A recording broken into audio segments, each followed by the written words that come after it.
I always thought cheating, real cheating, was something that happened to other people.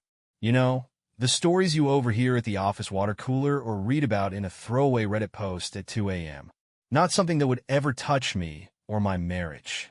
I'm Adam, 32 years old, and for the past 6 years, I've been married to Amanda, the woman I thought would be my forever. That sounds dramatic now, but when you're in it, when you're deeply in love, you think you're untouchable. You think you're immune to the same problems that tear other couples apart.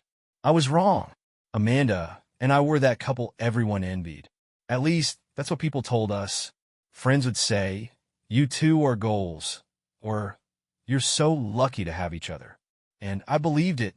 I was working my way up in corporate, busting my tail with long hours, but it was worth it because Amanda always said I was her rock. I held us steady while she got her consulting business off the ground. She loved her independence, and I loved supporting her. Sure, we had our moments, little disagreements here and there like any couple. She'd get annoyed at me for being too distracted by work. I'd get frustrated when her business didn't seem to bring in much income. But that was small stuff. Stuff you push aside because love is bigger than any argument about money or time. We were a team, or at least that's what I thought. Then things started to change. I'm not talking about anything huge at first. It was the kind of shift that creeps up slowly, so gradually that you barely notice until it's too late. Amanda started to seem distracted, like she was somewhere else even when we were together. I remember sitting across from her one night at dinner, telling her about a ridiculous story from work. It was one of those rare nights I'd made it home early, and I was actually excited to catch up. I was halfway through the story when I realized she wasn't listening. She was staring at her phone, smiling at the screen. Smiling. At first, I tried to play it off. I even teased her. "Who's texting you? You look like you're about to burst into giggles." Amanda's head snapped up like I'd startled her, and she laughed, too quickly. "Oh, it's just Rachel. She sent me this meme of a cat dressed up as a lawyer. You'd love it." I nodded and went back to my meal, but something about it stuck with me. The way she angled her phone just slightly, like she didn't want me to see. The quick, nervous laugh that fell off. Maybe I'm overthinking it, I told myself. I mean, Amanda's not some shady stranger. She's my wife. If she said it was Rachel, then it was Rachel, right? Except it didn't stop there. Over the next few weeks, her behavior got stranger. Her phone, which used to sit out in the open like it was part of the furniture, suddenly became her lifeline. She'd bring it with her everywhere. To the bathroom, into the shower. When we watched TV, she'd hold it in her lap, scrolling silently, barely looking up to notice what we were watching. One night, I grabbed her phone from the charger to hand it to her, and the screen lit up with a notification. I didn't read it, but I caught a glimpse of something. "Can't wait to see you again." The words burned into my brain like neon lights. Amanda was in the kitchen at the time, and I debated right then and there whether to ask her about it. But what was I supposed to say? "Hey, I saw a message flash across your screen, and now I think you're cheating on me?" No, I looked like the crazy one. So I let it go. At least I tried to. Her excuses started piling up. Amanda had always been a homebody. She liked staying in, binge-watching sitcoms, and curling up under a blanket. But suddenly she was busy. Every other day, she was meeting Rachel for brainstorming sessions at cafes or grabbing drinks with old friends she hadn't seen in forever. I wanted to believe her. I really did. But there's only so many late-night texts and mysterious outings a person can ignore before doubt starts to sink in like quicksand. One night, Amanda came home late, really late. I was half asleep on the couch when I heard the front door click shut. I sat up, and there she was, slipping her shoes off like she was trying not to wake me. "Hey," I said, rubbing my eyes. "Where have you been?" She jumped, like I'd caught her in the act of something. "Oh, Adam, you scared me." She laughed nervously. "Rachel and I got carried away. We didn't realize how late it got." I checked the clock. 12:45 a.m. Carried away doing what? I asked. I kept my tone light, casual, but my stomach was twisting. "Just talking. You know, girl stuff." She waved a hand dismissively. "You wouldn't get it." Amanda disappeared into the bathroom, and a few minutes later, I heard the shower running. That gut feeling I'd been ignoring for weeks started screaming in my head. Something's not right. I knew it deep down. You can't live with someone for 6 years and not feel it when they start to pull away. It's like a thread being tugged from a sweater. You don't notice at first, but before long, everything starts unraveling. Still, I pushed it down. I told myself that Amanda wouldn't do that to me, that I was being paranoid. But paranoia doesn't come from nowhere, does it? I didn't know it yet, but my entire life was about to come crashing down. That Saturday started like any other. Amanda claimed she needed to work outside the house to avoid distractions, something she'd been doing more and more lately. I didn't question it too much at first because, honestly, I wanted a day to myself. I'd had a hellish week at work, grinding through late nights and caffeine-fueled days, and all I wanted was to sit on the couch in my sweatpants and catch up on the game I'd missed. Amanda kissed me on the cheek as she left, her laptop bag slung over her shoulder. "Don't wait up for me," she said casually, as if she were going to war and not a cafe. "Busy day brainstorming at Java Heaven?" I teased, trying to keep things light. She grinned, but her response felt a little rehearsed. "Yep, Rachel's been on a roll lately, and I don't want to lose momentum. We'll probably be there a while." I nodded, kissed her back, and watched her head out the door. Amanda always looked great when she went out, but that day something caught my attention. Her outfit was different, more put together. Usually, her workday look was sweatpants, a messy bun, and her oversized hoodie, especially if she was working with Rachel. But that day, she'd done her hair. She wore jeans that fit just right and a snug sweater I hadn't seen in a long time. She even spritzed on perfume she hadn't worn in months. I let it go, chalking it up to wanting to feel good about herself. Still, it planted a little seed of doubt in the back of my mind. About an hour after she left, I made myself some coffee, grabbed a bag of chips, and plopped onto the couch. I clicked on the game I'd been looking forward to all week, sank into the cushions, and let the tension of the past few days melt away. The house was quiet except for the commentary of the announcers and the satisfying crunch of chips. Then it happened. I shifted to get more comfortable, tossing my arm behind me, and something jabbed me, hard in my side. I winced, reaching back into the crevice of the couch cushion to fish it out. You know that moment when you find something under the couch? You expect to pull out an old remote, a pen, or maybe some spare change. That's what I thought it was. But when I pulled it out, I froze. In my hand was a receipt, a crumpled, slightly stained piece of paper from Marlin's Grill, a fancy downtown steakhouse we'd only been to once for an anniversary dinner years ago. My brow furrowed as I flattened it out and scanned the details. Marlin's Grill. Total, $120.87. Table for two. Tuesday, 7:14 p.m. I stared at the receipt, my brain stalling as if someone had hit a pause button. Tuesday? 3 days ago, Amanda told me she'd been at some cheap taco joint with Rachel that night. I remembered it clearly because I'd offered to swing by and join them, and she'd brushed me off with a smile and said, "It's just a girls' night. We'll only be talking business, babe. You'd be bored out of your mind." The memory flashed through my head, and suddenly it didn't sit right anymore. Rachel wasn't the type of person to drop $120 on a meal. Rachel was the type to Venmo request you for her half of a $7 takeout bill. And Amanda? She hadn't touched steak in years. I turned the receipt over, as if the back might hold some explanation. It didn't. All it held was the growing weight in my chest as the doubt turned to something uglier, suspicion. For a minute, I tried to rationalize it. Maybe Amanda had lunch with a client. Maybe she'd met someone for work. But why wouldn't she tell me? Why say she went to a taco place when she was clearly somewhere else? I looked down at the steakhouse name, and my gut twisted. Marlin's Grill wasn't a place for quick lunches. It was the kind of restaurant you took someone to when you were celebrating. Or on a date. I dropped the receipt onto the coffee table, my mind spiraling. I felt ridiculous, like I was being paranoid. Maybe Amanda had a perfectly logical explanation. I wanted to text her right then and there and demand answers, but I stopped myself. If I pushed too hard now, she'd just spin some lie I wouldn't be able to prove. No, I needed to play this smart. I needed more than just a crumpled receipt before I confronted her. I tried to go back to watching the game, but it was useless. The TV might as well have been on mute because all I could hear was my own heartbeat pounding in my ears. My brain replayed the last few weeks in agonizing detail. Amanda's late nights, the secret of texting, her sudden habit of clutching her phone like it held nuclear codes. All of it seemed to line up now, like puzzle pieces snapping into place. The longer I sat there, staring at the receipt, the more my mind filled with awful possibilities. Who was she with that night? Was it someone I knew? Was it him? An old boyfriend? A coworker? I thought back to the perfume she wore that morning and felt sick. Who was she trying to impress? Finally, I grabbed my phone and searched Marlin's Grill. I scrolled through their website, looking at photos of the dining room, the dim lighting, the cozy booze for two, the wine glasses sparkling on pristine white tablecloths.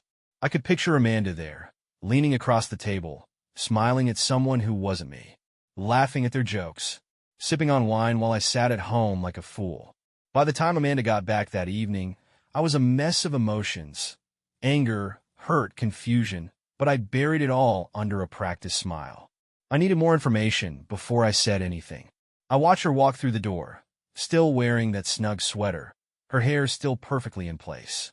She looked happy, glowing in a way I hadn't seen in months. "Hey, you're back," I said casually, testing my voice to make sure it didn't give me away. "Yeah, Rachel and I got so much done today," Amanda said, setting her bag down. She didn't even look at me when she said it. I wanted to throw the receipt in her face right then and there, but I held back. Instead, I smiled. "That's great. Productive day, huh?" She nodded, walking into the kitchen. "You have no idea. I feel like I'm finally catching up." I stared after her, my hands clenched in a fist at my sides. She didn't know I had that receipt sitting in my pocket. She didn't know I'd caught her in her first real lie. And I wasn't about to let her know. Not yet. If Amanda was hiding something, I was going to find out. And when I did, I'd make sure she knew I wasn't the idiot she clearly thought I was. That night, Amanda came home late, later than usual. I was already sitting at the dinner table, a half-eaten plate of reheated lasagna in front of me. I had no appetite, though. I'd spent the entire day staring at that crumpled receipt, running every possible explanation through my head like a broken record. The hours crawled by, each one heavier than the last. Was I overreacting? Was this all some big misunderstanding?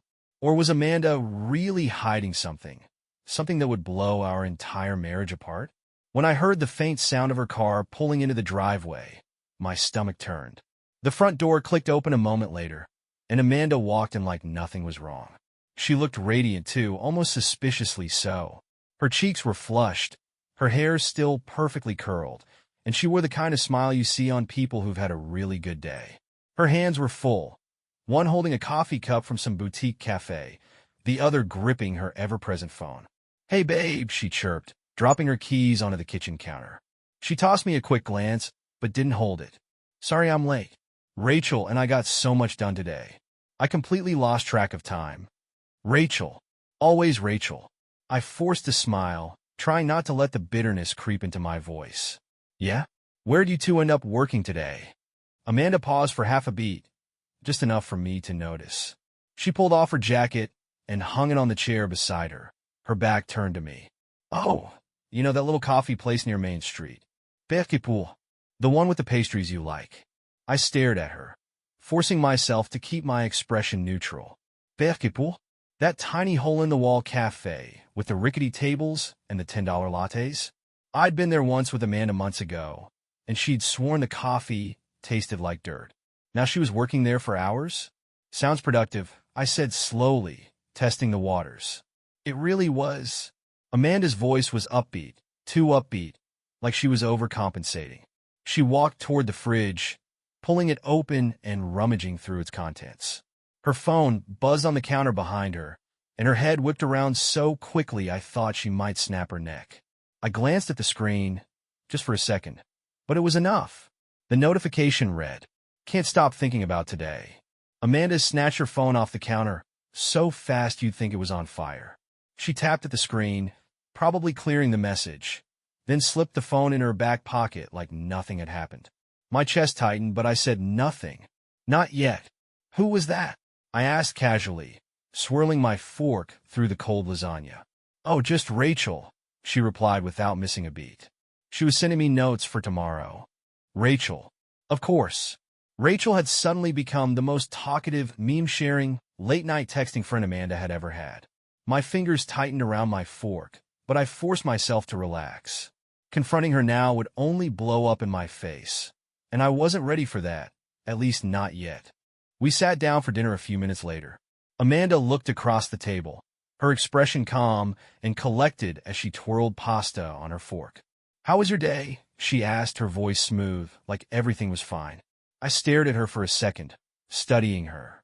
There wasn't a single hint of guilt on her face, and that was what terrified me the most. Either Amanda was telling the truth, or she'd gotten very good at lying to me. "It was fine," I said eventually. "Quiet." "Good," she said, flashing me a quick smile. Then, as if sensing that I wasn't biting, she launched into a story about her productive work session with Rachel. She described everything: how they sat in the corner booth, how the Wi-Fi kept dropping, how Rachel spilled coffee all over her notebook. Amanda laughed as she told the story, as though it were the funniest thing in the world. But I wasn't listening anymore. Not really, because every word out of her mouth felt like a lie. I let her talk, let her weave her story, all the while trying to suppress the growing knot in my stomach. The receipt burned a hole in my pocket like a red-hot coal, and I couldn't take it anymore. I pulled it out slowly, flattened it on the table, and slid it toward her.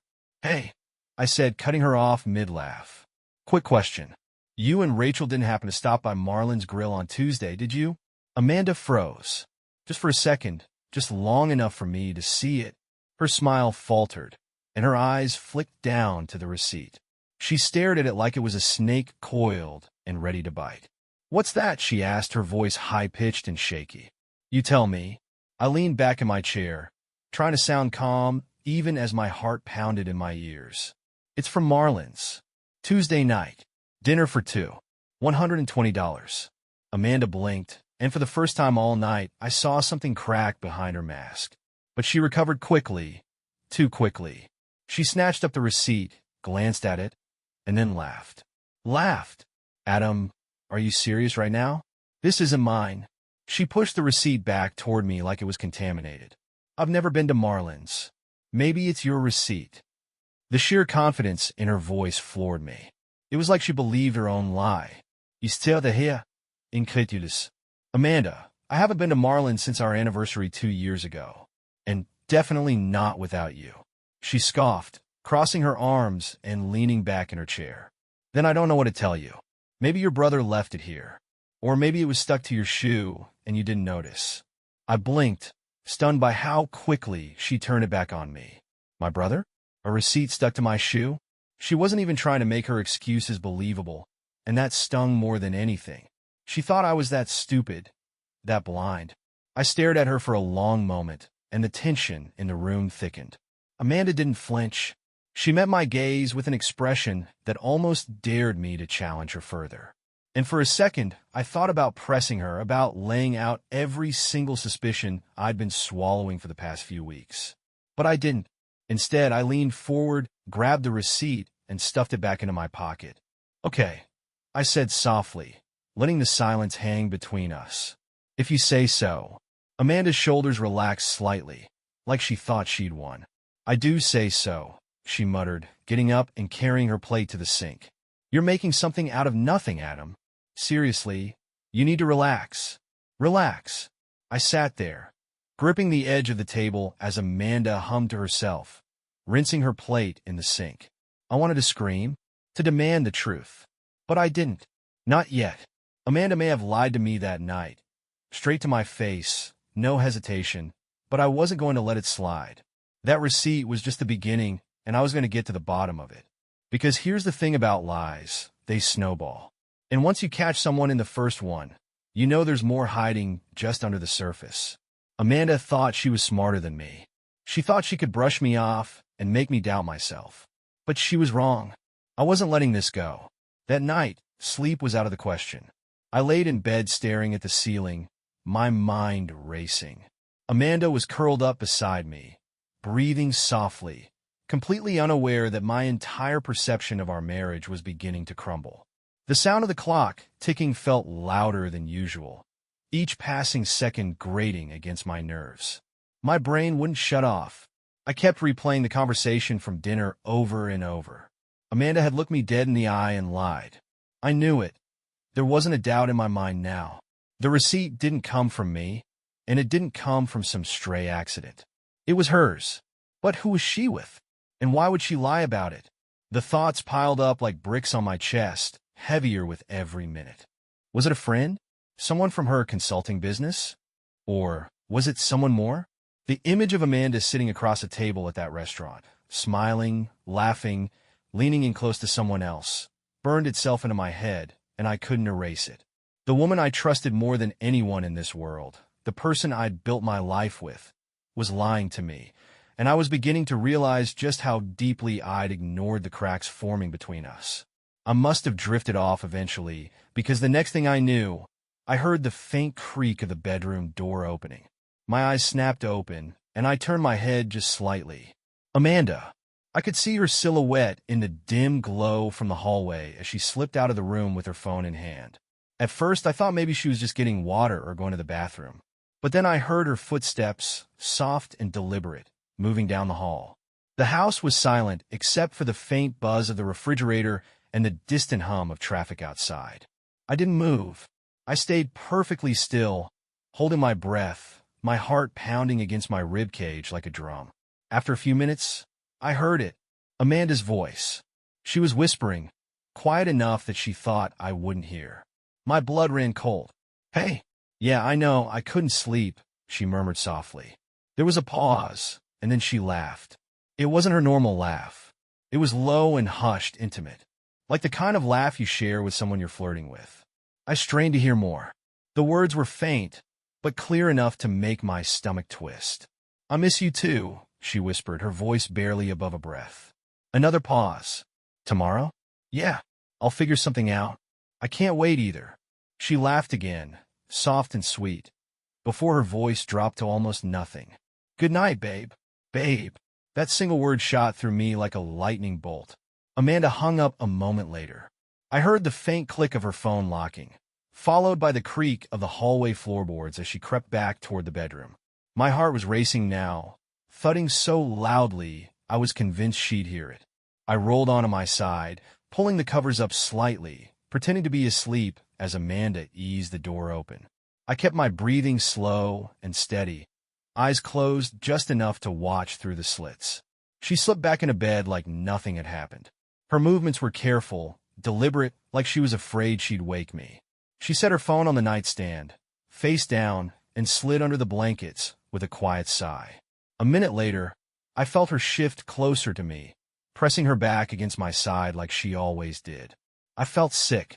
My wife, the woman I'd trusted with everything, had just whispered sweet nothings to another man, and now here she was curled up against me like I was some kind of safety net.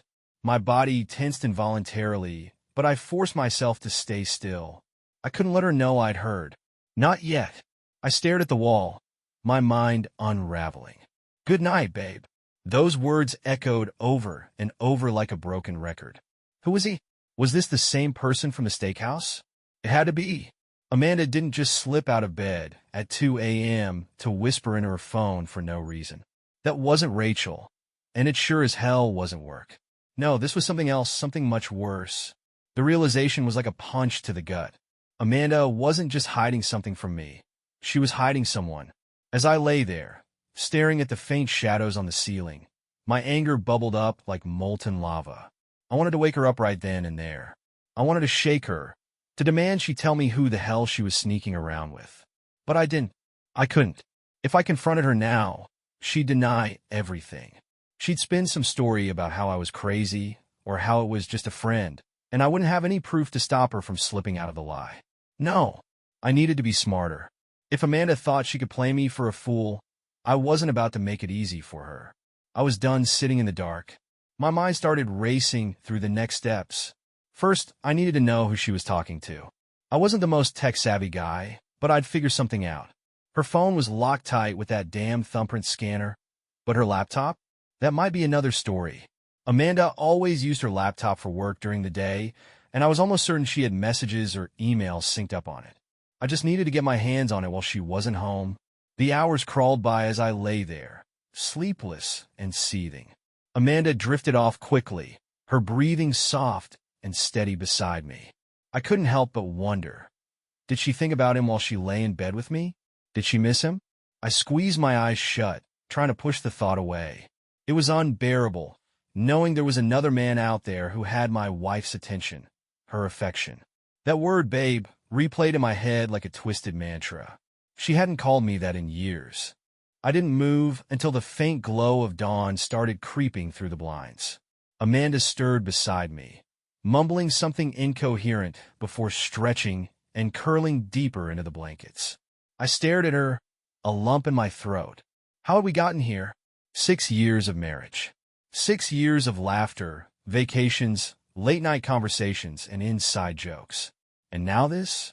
I wanted to believe there was a mistake, that I'd misheard her, that maybe there was a reasonable explanation for all of this. But I couldn't ignore the way she whispered into her phone in the dead of night, or how quickly she grabbed it when it buzzed. I couldn't unsee that receipt. I slipped out of bed quietly, careful not to wake her. My hands were trembling as I made my way into the living room, pacing back and forth like a caged animal. I grabbed my phone, pulled up the steakhouse's website, and stared at the pictures. The tables for two, the cozy booths, the wine glasses gleaming under soft candlelight. I could almost picture Amanda sitting there with someone else, laughing at jokes I'd never hear, smiling the way she hadn't smiled at me in months. My chest tightened and I felt my fists clench at my sides. I wasn't paranoid. I wasn't crazy. Amanda was hiding something, and I was going to find out exactly what it was. The next morning, Amanda was gone early. She'd barely said more than a rushed, meeting with Rachel again, before slipping out the door. I listened to her heels click down the driveway as I stood in the kitchen, staring blankly at the half-empty coffee cup she left behind. Rachel. Again. If I had $1 for every time Amanda name-dropped her these days, I'd have enough to buy out Marlon's Grill. But today was different. I wasn't going to sit here, stewing in doubt and paranoia while my wife lied straight to my face. The whispering in the hallway, the late-night phone call, the receipt, it all painted a picture I didn't want to see, but I couldn't deny it anymore. Amanda was hiding something, and the only way to get answers was to stop asking questions and start looking for myself. The house felt eerily empty once Amanda left, like her absence was louder than her presence. I made my way into the living room, my heart pounding, knowing what I was about to do. Her laptop. It was her lifeline for work, and if she was talking to someone, there was no way it wasn't on there. Amanda wasn't the kind of person to delete things permanently. She thought she was clever, but she didn't know just how determined I'd become. I spotted her laptop bag sitting on the small desk in the corner of the room, unzipped and begging to be opened. For a second, I hesitated. My stomach twisted with guilt because, for all the signs, part of me still clung to the hope that I was wrong, that there was a simple explanation for all of this, that my wife wasn't who I feared she'd become. But then I heard her voice again in my head, whispering into her phone at 2 a.m. "Good night, babe." The knot of anger in my chest hardened. I was done playing the fool. I walked over to the desk and pulled the laptop out of the bag, my fingers trembling slightly as I opened it up. The screen blinked to life, and for one awful moment, I was sure she'd changed the password. Amanda had become so secretive lately, it wouldn't have surprised me. But no, the lock screen popped up, and there it was, her usual password. Our anniversary date. A combination of numbers that used to make me smile every time I saw it. Now it felt like a cruel joke. I typed it in, and just like that, I was in. The desktop background was a photo of us from 2 summers ago, Amanda and I on vacation, smiling on a beach in Florida. I remember that trip. We'd been happy back then, hadn't we? At least I've been happy. Amanda's smile in the photo now felt hollow, like I was seeing it for the first time through clear eyes. I shook the thought away and got to work. The first thing I did was check her email. Amanda kept her inbox organized, folders labeled clients, receipts, travel, the kind of structure that made her look put together. But as I clicked through them, my pulse quickened. There were names I didn't recognize. Subject lines like confirming the reservation and see you soon. My hands shook as I opened one email chain. Tyler H. The name sat at the top of the screen like a sledgehammer to the chest. I remembered Tyler, Amanda's college boyfriend, the guy she'd casually described to me as a stupid mistake I'd rather forget. She never talked about him much, but now here he was front and center in her inbox. I clicked the first email. My breath caught in my throat. Tyler H. Dinner Tuesday at Marlin's was amazing. Seeing you again was the best part of my week. I can't wait for this weekend. I'll book the hotel. Just let me know when you're free. The air felt like it had been sucked out of the room. I scrolled down, my heart pounding in my ears as I read Amanda's reply.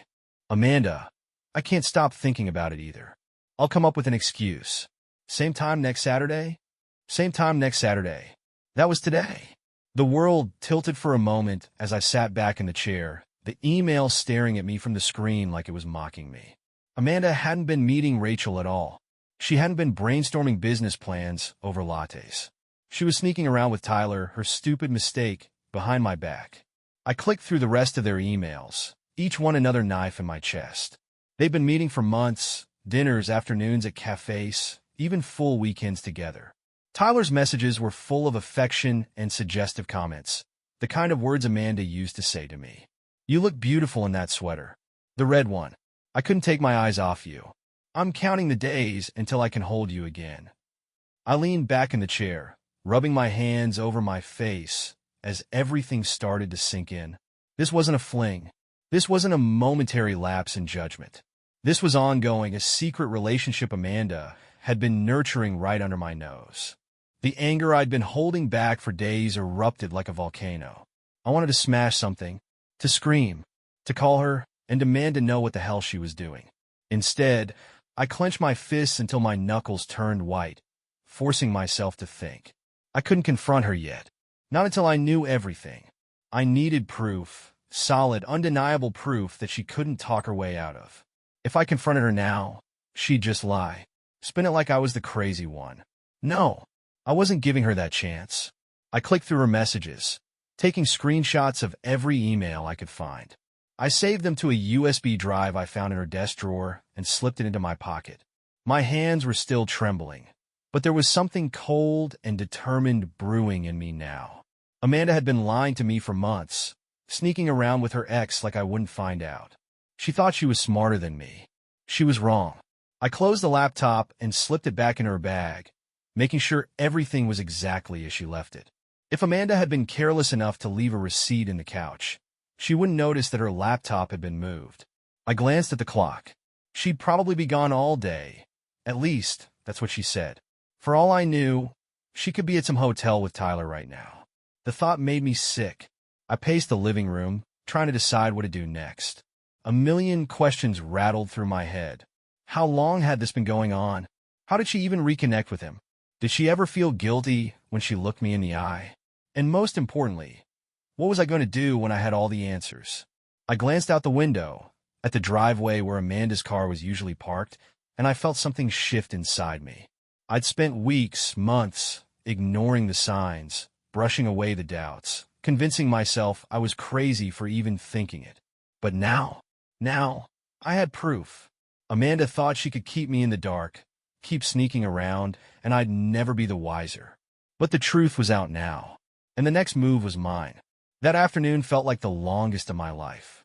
My head was spinning, my heart pounding, and my thoughts bouncing between anger and disbelief. I couldn't get that name, Tyler H. out of my head. He wasn't just some random fling.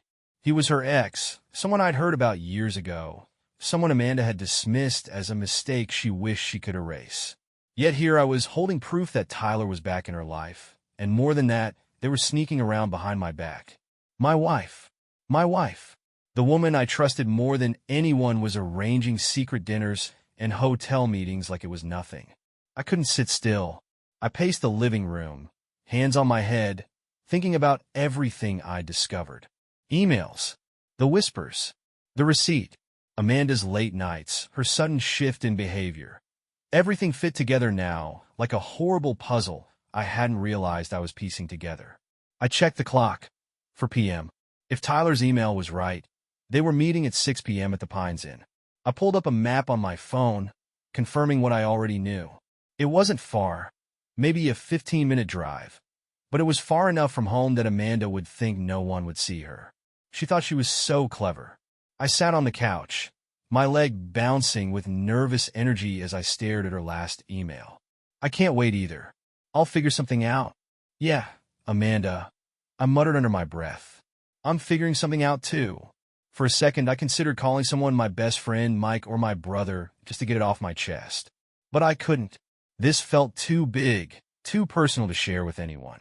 At least not yet. I needed to see it with my own eyes, even though I knew it would break me. Finally, I decided. I grabbed my phone, my keys, and the USB with all the screenshots of her emails. If I caught them tonight, there wouldn't be any room for Amanda to lie. No, you're overreacting, or it's not what you think. I'd have the truth, no matter how ugly it was. The thought of seeing her with him, of Amanda sitting in some hotel room with Tyler, made me sick to my stomach. But there was no turning back now. By 5:30, I was sitting in my car parked just down the street from our house. Amanda's car was still in the driveway. I could see her through the living room window, walking around, probably getting ready. A few minutes later, I watched her come out. She was dressed up again. Jeans, the same red sweater Tyler had complimented in the email, her hair done like she was heading to a date. My fists clenched on the steering wheel as I watched her climb into her car and pull out of the driveway. I gave her a head start before starting the engine and following her. The drive felt like a scene out of a movie.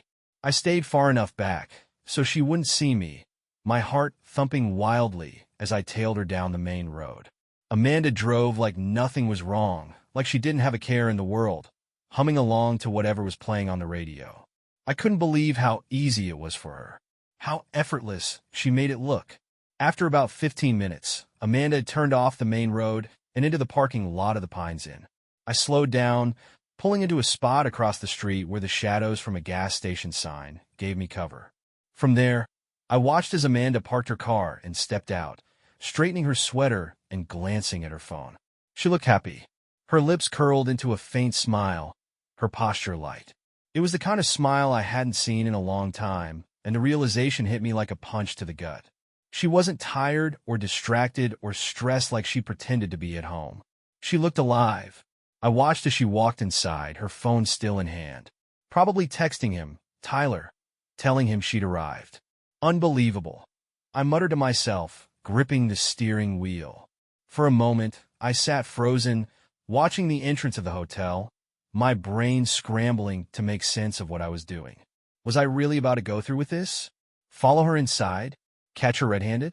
Yes, I had to. I forced myself to move, stepping out of the car and locking it behind me.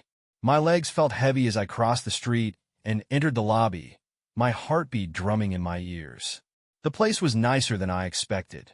Clean carpets, modern furniture, that faint smell of air freshener covering up the stale scent of too many guests. The receptionist barely looked up as I approached. I plastered on the most casual expression I could muster. "Hey," I said, forcing my voice to sound light. "My buddy Tyler texted me to come up, but he said he didn't leave me a key. He's in 407, I think.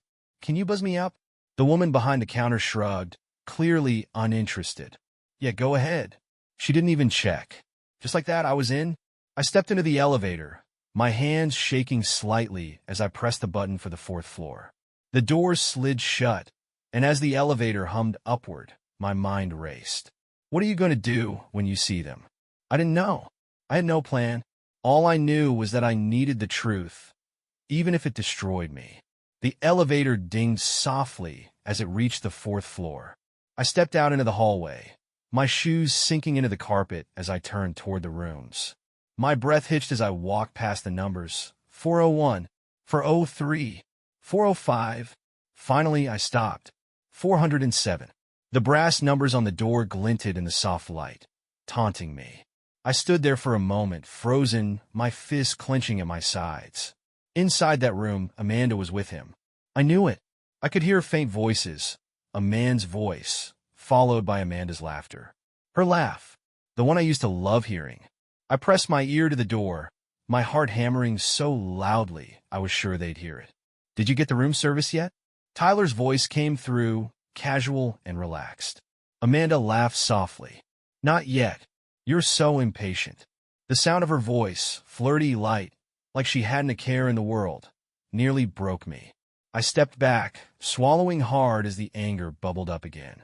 I pulled out my phone, opened the camera app, and hit record. My hand trembled as I knocked gently on the door. Inside, everything went silent.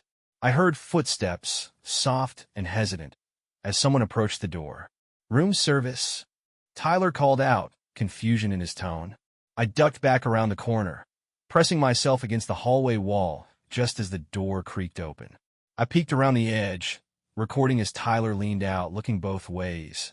He was tall, with dark hair and that smug look of someone who thought he owned the world.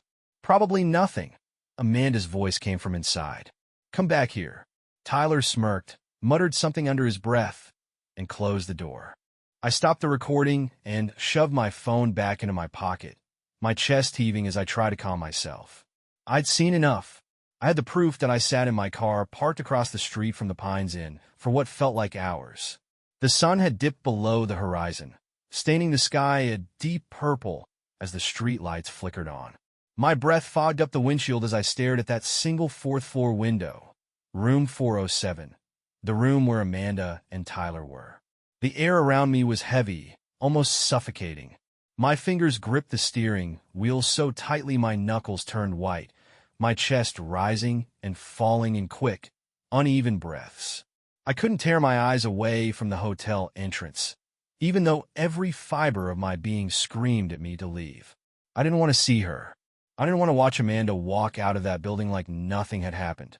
But at the same time, I had to, because until I saw it with my own eyes, part of me still wanted to believe there was a chance I was wrong. That maybe I'd misunderstood everything. That the whispers at 2 a.m., the emails, the laughter behind that door, it was all a cruel misunderstanding. But deep down, I knew. I'd been sitting in the darkness for so long, trapped in my own thoughts, that when the entrance doors finally swung open, I flinched. I sat up straighter, my heart hammering against my ribs, as I watched her step out into the evening air. There she was, Amanda. She looked almost happy, like she'd just come back from a relaxing spa day or a dinner with an old friend. Not like someone who had spent the last few hours betraying her husband in a hotel room.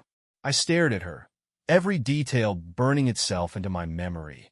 The bounce in her step, the soft smile playing on her lips, the way she brushed her hair back over her shoulder as she glanced at her phone. Her phone.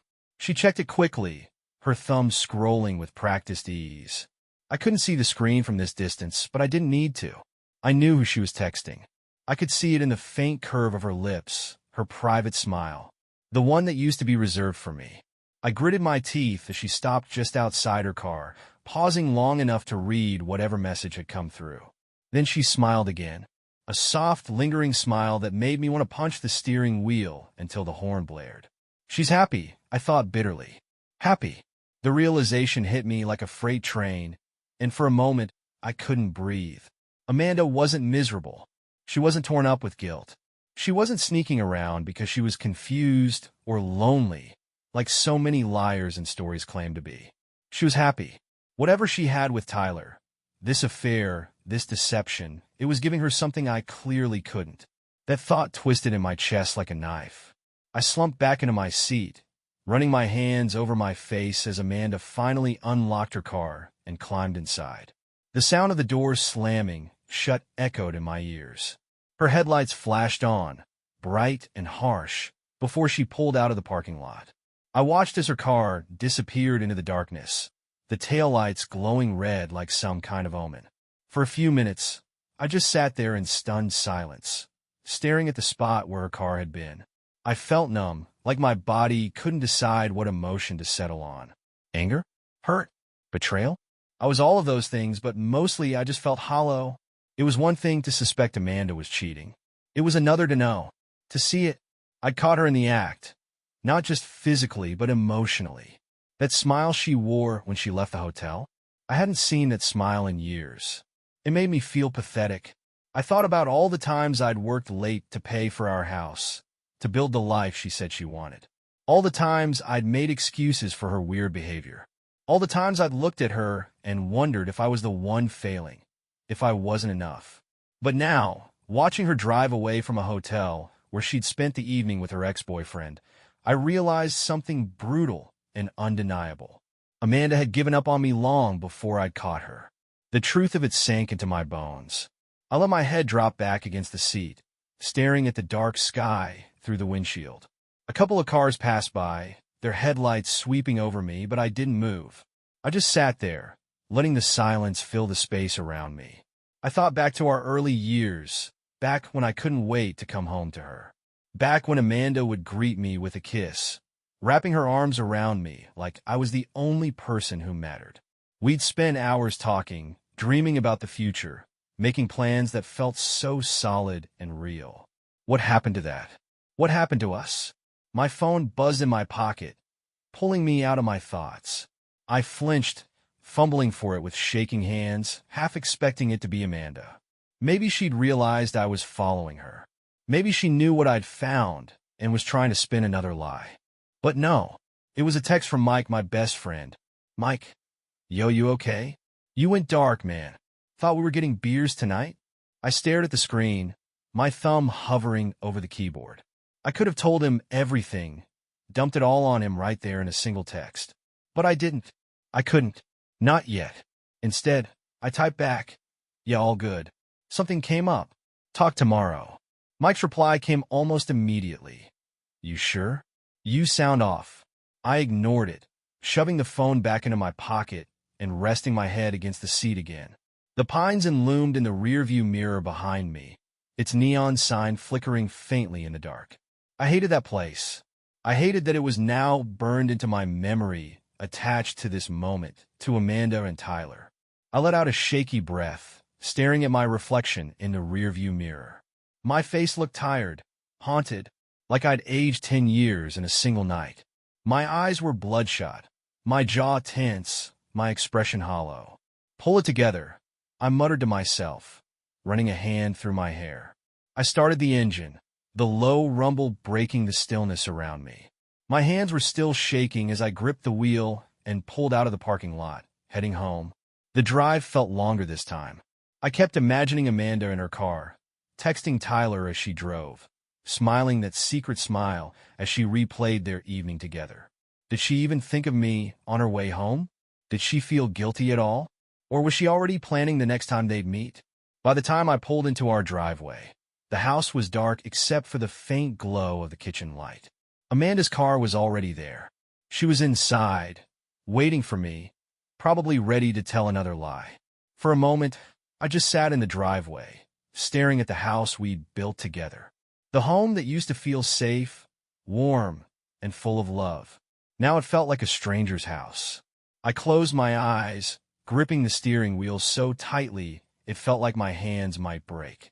Amanda thought she could keep fooling me, that she could keep sneaking around with Tyler, and I'd never notice. She had no idea what was coming. When I pulled into the driveway that night, I sat in the car for a long time. The engine hummed quietly beneath me, the headlights casting pale beams onto the garage door. My hands were clenched around the steering wheel, fingers aching from how hard I was gripping it. Inside that house, our house, Amanda was waiting, probably texting Tyler, probably scrolling through her phone with that same smug little smile on her face. The thought made my blood boil. It wasn't just the cheating. It wasn't just the lies. It was the ease with which she did it. The way she could sneak off to a hotel room, laugh with him, smile at him like she hadn't a care in the world, then come home to me as if nothing had happened. Like I didn't matter. Like the last 6 years of our lives meant absolutely nothing. I turned off the engine, but I didn't move. My body felt like it was vibrating with adrenaline and anger, but underneath that, I was scared. Scared of what I was about to do. Scared of what would come next. Because after this, after I confronted her, there was no going back. For weeks, I'd let Amanda's lies stack up like bricks. Every text, every late-night whisper, every fake excuse about Rachel or work had been another brick on the wall she was building between us. I'd been too blind to see it at first, too stupid to question her. But now I had everything I needed to tear it all down. I grabbed my phone from the passenger seat and stared at the screen for a second. The video of room 407 was still open, Amanda's laughter faintly audible in the background, Tyler's voice murmuring something I didn't even want to hear. Proof. I had proof. I shoved the phone into my pocket, threw the door open, and climbed out of the car. The cool night air hit me, sharp against my face. I hadn't realized how badly I was sweating. My heart pounded against my ribs as I walked up to the house, each step heavier than the last. The porch light was on. The glow spilled over the front steps like nothing was wrong, like this was just another night coming home to my wife. I gritted my teeth as I turned the handle and pushed the door open. The house was quiet, almost too quiet.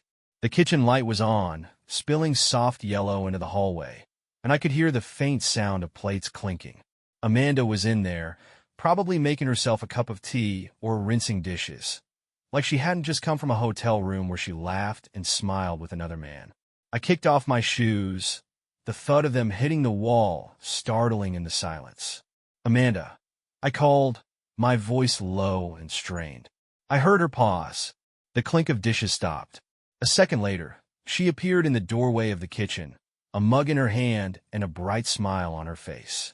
"Hey," she chirped like nothing was wrong. "You're home late.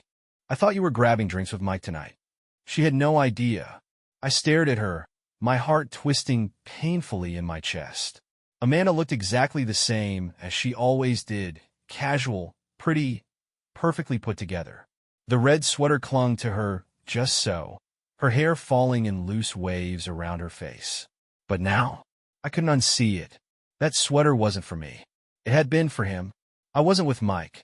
I said slowly, my voice shaking just enough for her smile to falter.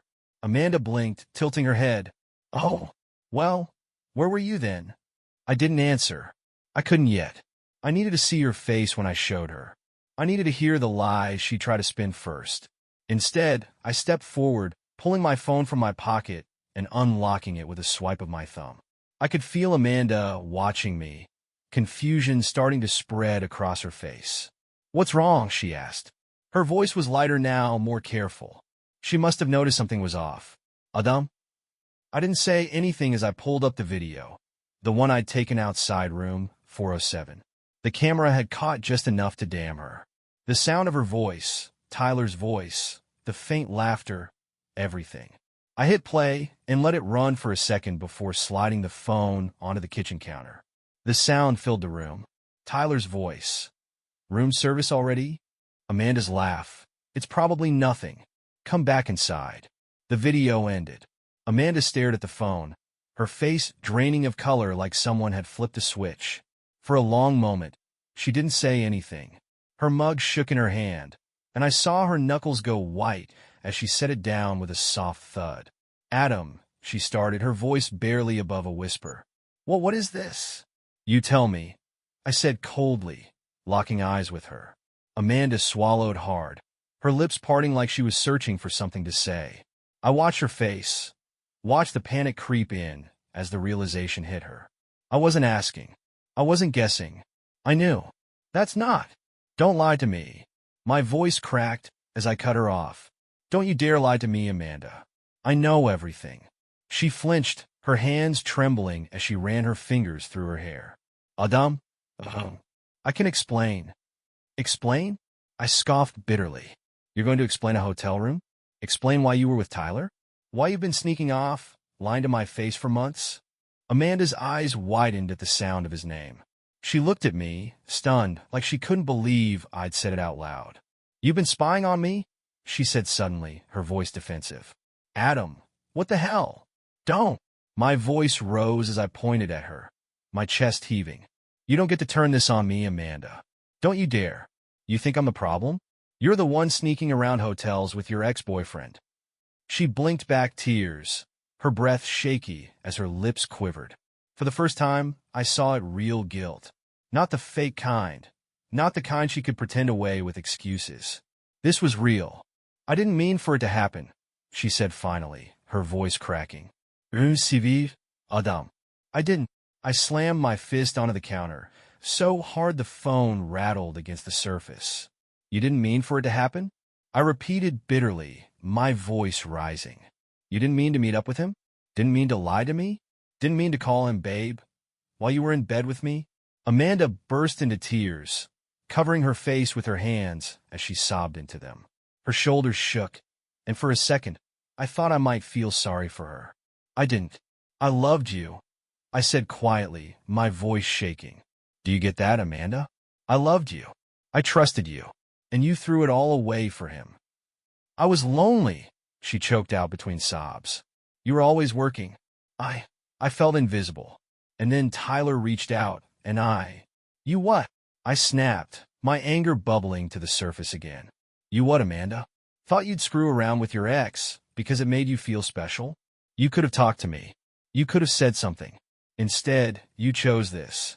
You chose him. She didn't respond. She just cried harder, her hands covering her face like a shield.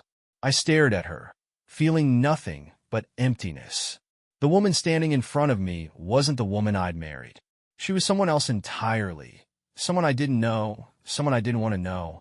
Pack your things, I said finally, my voice hollow. Amanda looked up sharply, her face streaked with tears. What? Adam, no, please. Don't. Pack. Your things. I repeated, each word sharp and final. You can stay with him. I don't care anymore. She opened her mouth to protest, to beg, but I didn't wait to hear it. I turned and walked down the hallway, my footsteps heavy on the hardwood floor. When I reached our bedroom, I shut the door behind me and leaned against it, exhaling shakily. The sound of Amanda crying in the kitchen echoed through the house, but I didn't care. Not anymore. Everything we'd built, everything I'd trusted, it was over. And the worst part? I didn't even feel surprised. The silence in the house was deafening. I stayed in the bedroom with the door closed, listening to Amanda cry in the kitchen. Part of me wanted to yell at her again, to say all the things I was still holding back, but what was the point? Words wouldn't fix this. Nothing would. I sank onto the edge of the bed, my hands on my knees, my head hanging low as I stared at the floor. I should have felt relief after finally confronting her, after forcing her to face what she'd done. But all I felt was empty. The anger that had burned through me for days was still there, smoldering like hot coals. But it was tangled up with something else, grief. Grief for the marriage I thought we had. Grief for the years I'd given to someone who clearly hadn't valued them. A faint knock came at the bedroom door. Adam. Amanda's voice was soft, shaky, barely more than a whisper. Can we talk? Please. I didn't answer. I didn't trust myself to. Adam, she tried again, her voice cracking. I know I messed up. I know I hurt you. But please, can we just talk about this? Just for a second? I stood up abruptly, the scrape of my chair against the floor startling even me. I didn't want to hear it. Not her excuses, not her fake remorse, not whatever desperate attempt she'd make to win me over. I opened the door, and Amanda flinched like she'd been slapped. Her eyes were red, puffy, streaked with mascara. There's nothing to talk about, I said coldly, keeping my voice low. You made your choice. Now you'll live with it. Her face crumpled as fresh tears welled up in her eyes. Adam, please. It wasn't supposed to be like this. Stop. I snapped, cutting her off. Just stop. You think this wasn't supposed to happen? What did you think, Amanda? That I'd never find out? That you could sneak around with Tyler forever while I sat here like a clueless idiot? I didn't mean to. Stop saying that. I shouted suddenly, my voice echoing through the hallway. Amanda winced again, recoiling a little. I dragged a hand through my hair, my chest heaving as I tried to pull myself back together. You didn't mean to. You didn't mean to. You didn't mean to cheat on me? To lie to me for months? To sneak around hotels with him? Don't insult me, Amanda. For a moment, she said nothing. She just stared at me, her face pale and hollow. I was lonely, she whispered finally. You were always working, always busy, and I felt invisible. I barked out a bitter laugh, the sound harsh even to my own ears. Invisible? You felt invisible? I was working for us, Amanda. For the house. For the future you said you wanted. You think I like spending 10 hours a day in the office? I did it because I thought we were on the same team. I did it because I loved you. Tears streamed down her face as she opened her mouth to speak, but I shook my head sharply. No, don't bother. I don't want to hear it. Adam. You're not sorry, I said, my voice low again, steady this time. You're sorry you got caught. That's all. If I hadn't found out, you'd still be sneaking off to see him, wouldn't you? Amanda didn't answer. She looked at the floor, her shoulders slumped in defeat. That told me everything I needed to know. I stepped past her, my voice flat as I spoke. Pack your things. You're leaving tonight. Where am I supposed to go? She choked out, following me into the living room. I turned to face her, meeting her tearful gaze with nothing but cold detachment. Go stay with him. That's what you wanted, right? You made your bed, Amanda. Go lie in it. Her face crumpled again, and she sank onto the couch, sobbing into her hands. I watched her for a moment, numb to the sight of her crying. Once that sound, her tears would have broken me. I would have dropped everything to comfort her, to fix whatever was wrong. But not now. Not anymore. I grabbed my coat and my keys, heading for the front door. Amanda looked up sharply, her expression panicked. Where are you going? Out, I said simply. I didn't know her anything else. And with that, I walked out the door, leaving Amanda sobbing on the couch. The cold air hit me the moment I stepped outside, cutting through my jacket like a blade. I welcomed it. After the suffocating tension of the house, the stillness of the night felt sharp and real, a slap back to reality. I needed to be anywhere but there, away from Amanda, away from her tears, away from the betrayal that clung to every wall of the house like mildew. I stood on the porch for a moment, breathing in deeply, staring out into the quiet neighborhood. The street was empty, most of the houses dark, with only a few faint porch lights glowing. It was almost laughable. Everyone else was at peace, wrapped up in their perfect little lives, while mine was imploding piece by piece. I climbed into my car, shutting the door with a little more force than necessary, and started the engine. The low rumble filled the silence, grounding me.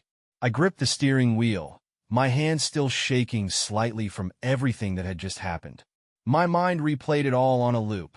Amanda's face when I confronted her, the tears, the weak excuses. I was invisible. She was lonely. Bullshit. You don't fix loneliness by crawling into bed with your ex. I pressed the heel of my hand against my forehead, squeezing my eyes shut for a moment, trying to block out the torrent of emotions threatening to pull me under. Anger, hurt, disgust, and underneath it all, that awful, gnawing sadness. The kind that comes when you realize the person you loved most in the world is a stranger. After a few minutes, I put the car in gear and pulled out of the driveway. I didn't have a destination in mind. I just needed to move. The house, with its two familiar walls and echoes of our life together, was unbearable right now. Every room held a memory of us. Good ones, stupid ones, ones I used to cherish. And now they felt tainted. I drove aimlessly, the quiet hum of the engine the only sound, my knuckles white on the steering wheel as I sped down empty streets. My mind wandered as I passed the places we used to go together. The diner where we'd had breakfast every Sunday during our first year of marriage. The park where Amanda once convinced me to feed ducks even though I hated the smell of the water. Everything felt like a cruel reminder of what I thought we had, of what she threw away. I finally pulled into the parking lot of a 24-hour gas station, killing the engine but staying in the car. The fluorescent lights overhead buzzed faintly, casting a pale, lifeless glow across the cracked pavement. I leaned back in my seat, staring at nothing in particular, as my mind spiraled deeper. How long had Amanda been doing this? When did she start sneaking around? Was there a moment I missed, something obvious I should have caught earlier? The thought made me sick. I pulled my phone from my pocket, scrolling mindlessly through my contacts. My thumb hovered over Mike's name. He was my closest friend, the one person I could call right now, but I couldn't bring myself to hit dial. What would I even say? Mom, Amanda's been cheating on me. I just kicked her out. Any advice? No. I wasn't ready for that conversation yet. I didn't want to hear pity in his voice. I didn't want him to tell me everything would be okay. Because right now, it wouldn't. Instead, I opened the messages Amanda had sent to Tyler, the ones I'd pulled from her laptop. I don't know why I did it, but I scrolled through them again, each word feeling like another stab to the chest. Tyler H. You looked incredible in that sweater today. Red suits you. Amanda, stop it, LOL. You're gonna make me blush. I gritted my teeth as I scrolled down further. Tyler H. Room 407 again this weekend? Same time. Amanda, of course. Can't wait to see you. My jaw clenched so hard it ached. She'd sent him a heart. A damn heart emoji, something so small and meaningless, but it made me want to throw my phone across the parking lot. I closed my eyes, taking deep breaths, trying to push the anger back down before it consumed me. But it was hard. My wife, my partner, the woman I'd trusted with everything, had given pieces of herself to someone else. And she'd done it so effortlessly, so carelessly, like I wouldn't notice. Like I wouldn't care. Eventually, I sat up straighter, unlocking my phone again. I wasn't sure what I was looking for, but my thumb hovered over Tyler's contact info in the emails. I'd saved his number, something I probably shouldn't have done. My rational brain told me to leave it alone, but my anger had other ideas. I stared at the screen, Tyler's number glaring back at me. What if I called him? The thought came suddenly, almost unbidden. I pictured it in my head, Tyler answering, relaxed and arrogant, not realizing who was on the other end of the line. I could imagine his voice. "Amanda, babe, you just left. What's up?" And then I'd say it, calmly, coldly. "This isn't Amanda." I'd let him sit with that for a second. I'd let him feel the same dread, the same gut punch of realization that I'd felt when I saw that first receipt. Then I'd tell him exactly what I thought of him, of her, of the two of them together. I wanted to. God, I wanted to. But instead, I locked the phone and tossed it onto the passenger seat. What would it change? Would confronting him make me feel better? Would hearing his voice, his smug excuses, somehow fix the hole Amanda had left in my chest? No. It wouldn't bring back the trust I'd lost. It wouldn't erase the memory of her laughter coming through that hotel door. It wouldn't undo the fact that I'd spent the last 6 years building a life with someone who didn't respect me enough to be honest. I leaned forward, resting my forehead against the steering wheel, letting out a shaky breath. The anger, the grief, the betrayal. It was too much. I felt like I was drowning in it, like it would swallow me whole if I wasn't careful. But then, somewhere beneath the chaos, a strange calm settled over me. For the first time in weeks, maybe months, I felt clarity. Amanda had made her choice, and I had made mine. She wasn't my problem anymore. Whatever excuses she gave, whatever tears she cried, it wasn't on me. It was on her. She'd thrown away everything we'd built. And I wasn't going to let her drag me down with her. I turned the key in the ignition and pulled out of the parking lot, heading nowhere in particular. The road stretched out ahead of me, dark and empty, but for the first time in a long time, I didn't feel like I was stuck. This wasn't the end for me. It was just the beginning of something else.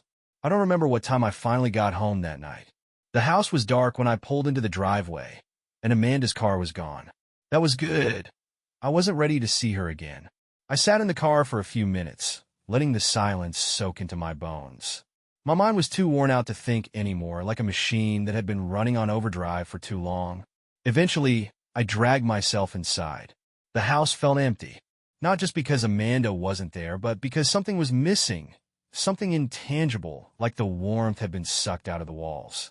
I tossed my keys onto the counter, kicked off my shoes, and went straight to the bedroom. The bed looked untouched, exactly as I'd left it when I stormed out. I stood there for a second, staring at it. Our bed. My bed now. A few hours ago, Amanda had been curled up under those blankets, pretending like nothing was wrong, like she hadn't been sneaking around for months. I ripped the comforter off and tossed it into the corner. I couldn't look at it anymore. I grabbed a pillow and a spare blanket from the closet, then crashed onto the couch in the living room. It wasn't comfortable, but I didn't care. At least I didn't have to lie in our bed tonight. Sleep came slowly. Every time I closed my eyes, I saw her, Amanda, walking out of that hotel, smiling at her phone. Amanda laughing with Tyler behind the door of room 407. Amanda crying in our kitchen, swearing she didn't mean for it to happen. Her voice echoed in my head. I was lonely. Lonely? The words felt like acid every time I replayed them. I'd worked so hard to give her the life she said she wanted, to support her, to be the kind of husband she could count on. And for what? For her to tell me I hadn't been enough?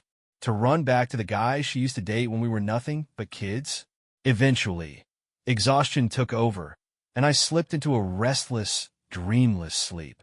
When I woke up, the light streaming through the blinds was harsh and bright. Morning. For a few seconds, I didn't remember where I was or what had happened. The blanket was tangled around me, and my neck ached from the awkward position on the couch. Then it hit me. Amanda. Tyler. Room 407. It wasn't a nightmare. It was real. I sat up slowly, rubbing my face as the events of the night before settled back over me like a heavy weight. The house was still quiet. Too quiet. For years, I'd gotten used to waking up and hearing Amanda moving around, making coffee, singing softly to herself as she worked. Now, the silence was deafening. I glanced at my phone. A few texts from Mike asking if I was okay. Nothing from Amanda. Good. I stood up, stretching my sore muscles before walking into the kitchen. The coffee maker sat on the counter, untouched, next to Amanda's favorite mug, the one that said "World's Best Wife" in obnoxious cursive letters. I snorted bitterly as I pushed it to the back of the cabinet, out of sight. I brewed a pot of coffee and stood there, staring out the kitchen window as it percolated. The world outside looked normal, people jogging past the house, cars driving by, neighbors walking their dogs. I wondered how many of them were hiding secrets of their own, how many were smiling through gritted teeth, pretending their marriages weren't falling apart. The coffee finished, and I poured myself a cup, letting the bitterness wake me up. I leaned against the counter, my phone in my hand as I scrolled through the same screenshots I'd taken from Amanda's emails. I didn't know why I kept looking at them. Maybe I was torturing myself, or maybe I just needed to remind myself that I wasn't crazy, that this really happened. Tyler H. I love seeing you like this. Happy. Carefree. You deserve to feel this way. Amanda. I haven't felt like this in years. You're the only one who gets me. The words stung just as much as the first time I'd read them. Happy. Carefree. Was that how Amanda felt when she was sneaking off to see him? While I sat at home, working my ass off, trying to build a life for us. She hadn't even given me a chance. She'd written me off as someone who couldn't make her happy, and she didn't even have the decency to tell me to my face. The anger bubbled up again, hot and sharp. I took a deep breath, forcing it back down. I wasn't going to let this consume me. Amanda had already taken enough from me. I wasn't about to give her more. Just then, my phone buzzed. Amanda, I need to come by later to grab some things. Please let me know when it's okay. I stared at the message, my jaw tightening. She sounded so formal, like she was texting a landlord or a coworker, not her husband. It was surreal. Less than 24 hours ago, we'd been living under the same roof, sharing meals, laughing at stupid reruns on TV. And now she was someone I barely recognized. I thought about ignoring her, but I didn't. Instead, I typed out a short, cold reply. Me. I won't be here this afternoon. Come by then. I didn't want to see her. Not yet. The anger was too fresh, the wound too raw. If she came face to face with me now, I wasn't sure what I'd say or what I'd do. She replied quickly. Amanda, thank you. I am sorry. That one word made my blood boil. Sorry? She was sorry, now that she'd been caught. Sorry that her perfect little secret life had blown up in her face. Sorry she had to deal with the consequences. But she wasn't sorry for the months she spent lying to me. She wasn't sorry for Tyler. I tossed my phone onto the counter and poured myself another cup of coffee, staring out the window again as my thoughts spiraled. I thought about where Amanda was staying now. With him? At some cheap hotel? Maybe she'd texted Tyler after I kicked her out, crying into his shoulder, letting him tell her how much better he'd treat her. The thought made me sick, but then I thought about something else. Amanda was gone now. That part of my life, the part one thought would last forever, was over. I didn't have to live in the dark anymore, surrounded by lies I didn't even know existed. In a strange way, it felt like a clean slate. I didn't ask for it, and I sure as hell didn't want it, but there it was.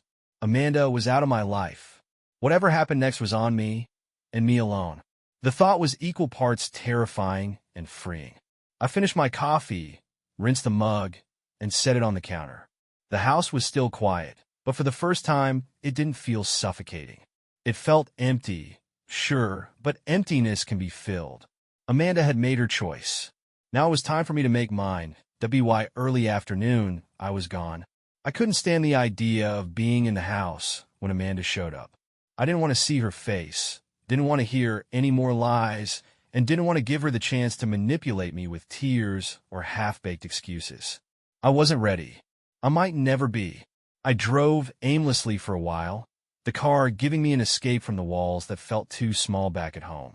I stopped by a diner just off the highway and ordered a coffee, not because I wanted it, but because I needed somewhere to sit. A middle-aged waitress brought it over with a smile, asking me how my day was going.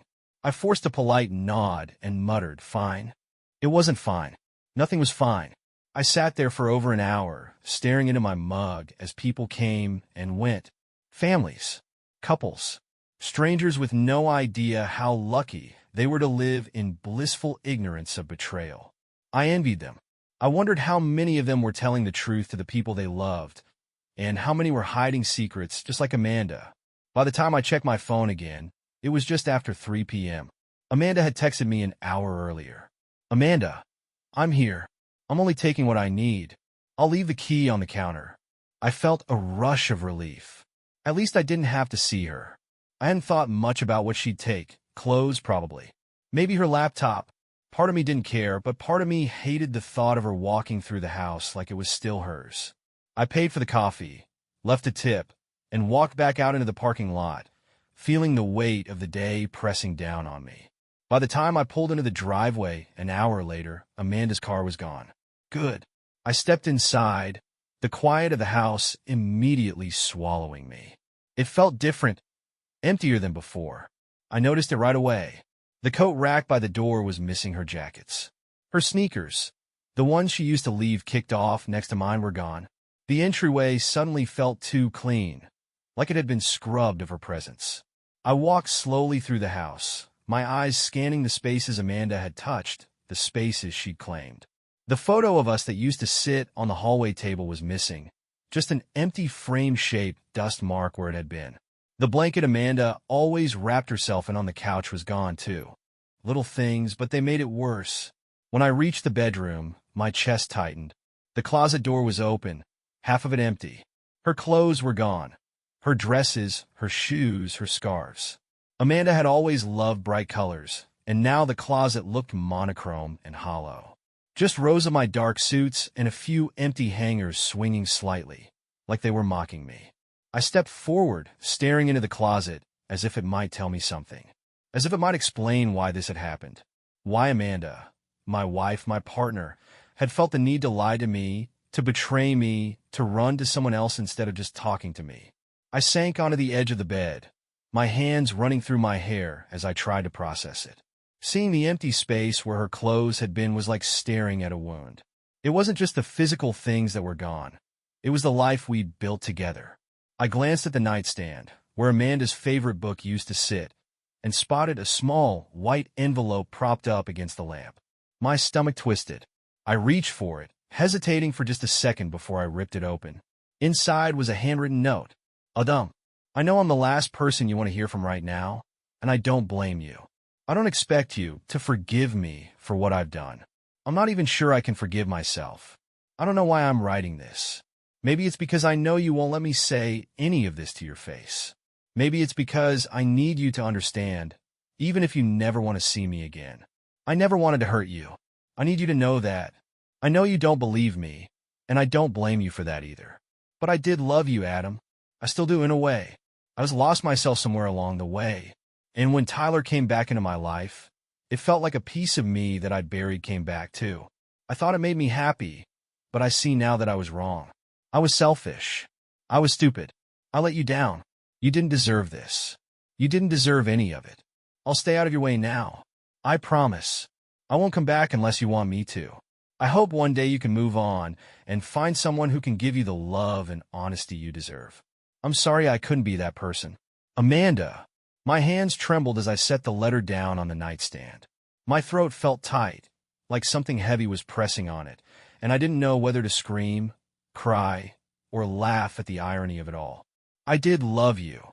Those words sat heavy in my mind, like they were mocking me. If Amanda loved me, if she still loved me, how could she have done this? How could she have looked me in the eyes every day, shared meals with me, kissed me goodnight, all while sneaking off to be with him?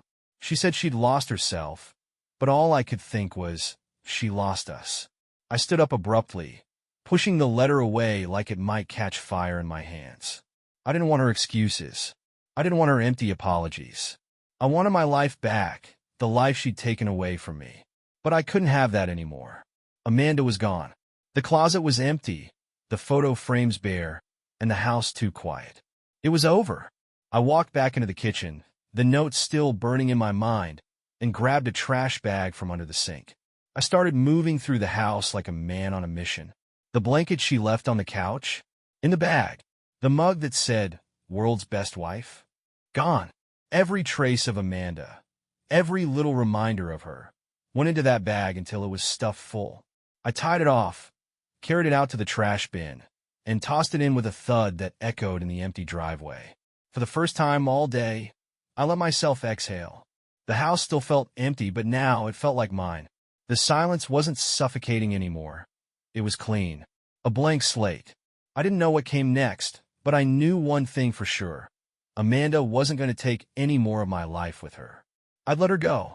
Now I just had to figure out how to let go of the rest. The rest of the day felt surreal. Like I was floating through my own life as a stranger. I cleaned up small things around the house just to keep busy. Wiping down counters, rearranging pillows on the couch, tossing random mail I hadn't dealt with in weeks. Anything to keep my hands moving, to keep my brain from circling back to Amanda and the note she'd left behind. I hated that it still sat on the nightstand. Even though I'd stuffed every trace of Amanda into the trash earlier, I couldn't bring myself to throw away the letter. Part of me didn't even know why. It wasn't like it brought me comfort. If anything, it felt like a punch to the gut every time I thought about her handwriting, the way she'd said she didn't mean to hurt me. But still, I couldn't throw it away. By early evening, the silence started to feel oppressive again. The house, my house now, was too still, too empty. There was no Amanda in the kitchen humming to herself. No laughter from the living room when she binged one of her comfort shows for the millionth time. It was just me, alone. I grabbed my phone from the kitchen counter and scrolled through my contacts. My thumb hovered over Mike's name again, just like it had last night. I hadn't told anyone about Amanda yet. Not Mike, not my brother, not even my parents. It wasn't that I didn't trust them. I just didn't want to hear the pity in their voices. I didn't want the "I'm so sorry, man," or the "you'll get through this" speeches. Because right now it didn't feel like I would. But the silence in the house felt like it might swallow me whole if I stayed here another minute. So I took a deep breath and hit dial. Mike picked up on the third ring. "Adam, finally. I thought you were ghosting me, man." I tried to chuckle, but it came out weak. "Nah, just a lot going on. You good?" His tone shifted immediately. He could tell something was off. Mike wasn't the most perceptive guy in the world, but we'd been friends long enough that he could read me like a book. I hesitated, staring at the streaks of sunlight fading through the kitchen window. "No, I'm not good." There was a pause on the other end of the line. "What happened? Can you meet me somewhere?" I asked, my voice quieter now. "I need to get out of the house." "Yeah, of course. Where?" I suggested the bar we used to go to after work. The one with sticky tables and cheap wings, where the music was always loud enough to drown out heavy conversations. Mike agreed, and 20 minutes later, I was sliding into a booth across from him, a cold beer already waiting for me. Mike gave me a once-over, his brow furrowing. "Dude, you look like hell." "Thanks," I muttered, taking a long sip of the beer. It tasted bitter, but I didn't care. I needed something to take the edge off, even if it was just for a few minutes. Mike leaned back, watching me carefully. "So, are you going to tell me what's going on, or do I have to guess?" I stared down at the condensation on my glass, tracing my finger through the water rings. For a moment, I thought about lying, about brushing it off and telling him it was nothing, just a rough week. But the truth was too big, too heavy to carry by myself anymore. "She cheated on me," I said finally, my voice barely above a whisper. Mike froze, his face going slack with shock. "What?" I looked up at him, the words tasting bitter on my tongue. "Amanda. She's been cheating on me. With her ex. For months." For a second, Mike didn't say anything. He just stared at me, like he couldn't believe what he was hearing. Then his expression shifted, shock turning into anger. "That's bullshit. Amanda? Are you serious?" "Dead serious." I set the beer down harder than I meant to, the glass clinking against the table. I caught her. Emails. A hotel receipt. I even recorded her meeting the guy at a hotel last night. Jesus, man. Mike ran a hand through his hair, letting out a low breath. I don't even know what to say. He shook his head. I'm sorry, Adam. I really am. I shrugged, pretending like it didn't sting. Don't be. It's not your fault. What the hell's wrong with her? Mike spat, leaning forward. You've been nothing but good to her. Everyone knows that. You work your ass off for her, and this is how she repays you? With her ex? Hearing it out loud made my stomach twist again. Yeah. Mike shook his head, still fuming. What did you do? Did you confront her? I kicked her out, I said simply, staring into the half-empty glass in front of me. Told her to pack her things and go stay with him. Good, Mike said firmly, slamming his palm on the table hard enough to make the glasses rattle. She doesn't deserve to be under the same roof as you. What did she say? I let out a bitter laugh. That she didn't mean for it to happen. That she was lonely. Like that justifies sneaking around behind my back. Lonely, Mike scoffed, shaking his head. That's the oldest excuse in the book. She's just trying to make you feel guilty, so you'll take her back. I met his eyes across the table, my jaw tightening. It's not going to work. Good, Mike said again, his voice hard. She made her choice. She can go cry about it to Tyler. The bartender brought over another round of beers, and for a while, Mike and I just sat there drinking in silence. The music played softly in the background, the hum of conversation from the other tables filling the gaps. It wasn't comfortable silence, but it was better than being alone in that house. Mike broke the quiet after a few minutes. What now? What's your next move? I thought about that. About what came next. The truth was I didn't know. Amanda was gone, but the damage she'd done was still there, raw, bleeding, and impossible to ignore. I didn't know how you put yourself back together after something like this. I don't know, I admitted finally. I guess I figured it out one day at a time. Mike nodded slowly like he understood. You'll get there, man. It's going to suck for a while, but you'll get there. I wanted to believe him. I really did. We stayed at the bar for another hour, talking about everything and nothing. Mike kept me distracted with stories about work, about his fantasy football team, about the guy at his office who got fired for stealing office supplies. For a little while, I felt like myself again. The ache in my chest didn't disappear, but it dulled enough that I could breathe. When I finally got home that night, the house was still empty. The silence greeted me like an old friend. I stood in the doorway for a moment, staring into the darkened living room. It didn't feel like home anymore. It felt like a place I'd outgrown, like I needed to leave too. But not yet. For now, I just needed to survive it. The days after Amanda's departure blurred together into one long stretch of silence. At first, I kept waiting for some kind of emotional breakdown, for the moment when everything would come crashing down. You always hear about it in movies or books. That single night when you hit rock bottom, where you drown yourself in whiskey or punch a hole in the wall. But for me, there was no explosion, no big collapse. It was quieter than that. I'd wake up in the morning to an empty house, pour myself a cup of coffee, and sit at the kitchen table staring at nothing. Sometimes I'd scroll through my phone, thinking about texting someone, Mike, my brother, even my parents, but I couldn't bring myself to do it. What would I say? Hey, my wife cheated on me. I'm fine though. Totally fine. I wasn't fine, but I was functioning, and that felt like enough for now. Work became my escape. I started going in earlier, staying later, throwing myself into every project I could find. Anything to keep my mind busy.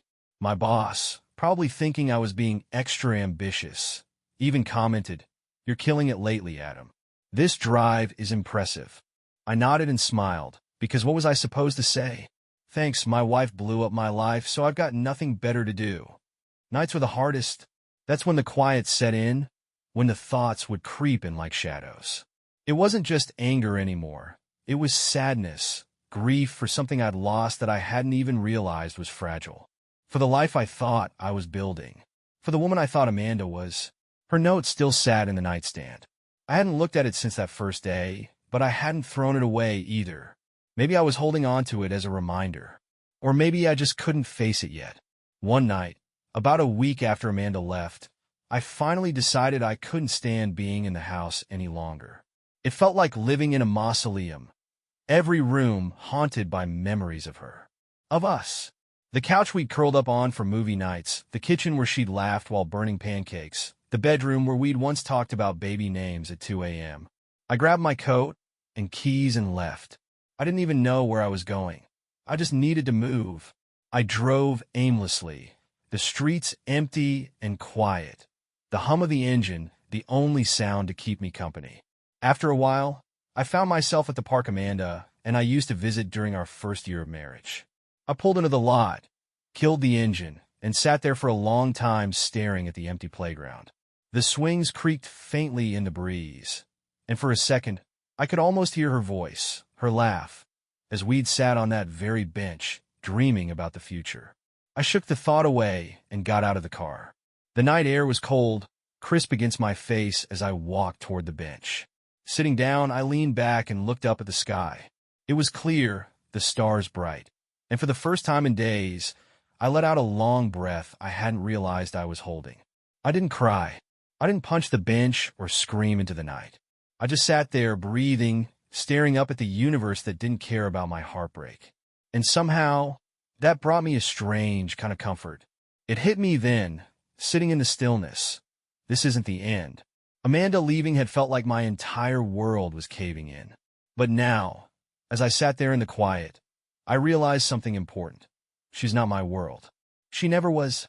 I'd spent years thinking we were building something unshakable, that my life revolved around her, but maybe that was the problem. I'd lost myself somewhere along the way, and Amanda had just shown me what I'd been too blind to see. This wasn't a death sentence. It wasn't the end of my story.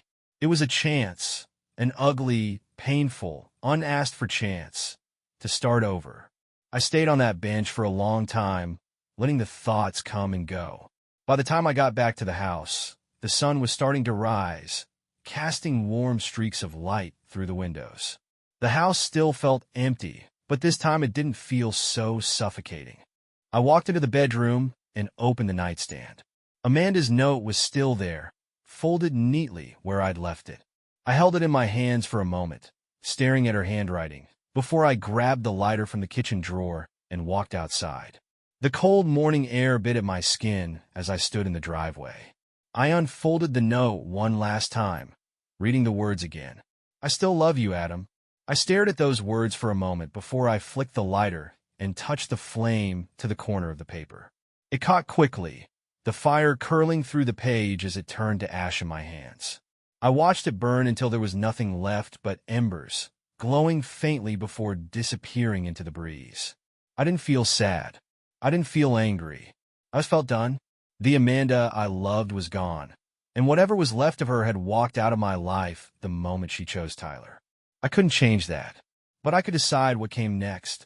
I went back inside and poured myself a cup of coffee, standing by the window as the sun rose higher. The light filled the room, chasing away the shadows, and for the first time in weeks, I felt at hope. Amanda was my past, but I was still here, and the future was mine to build.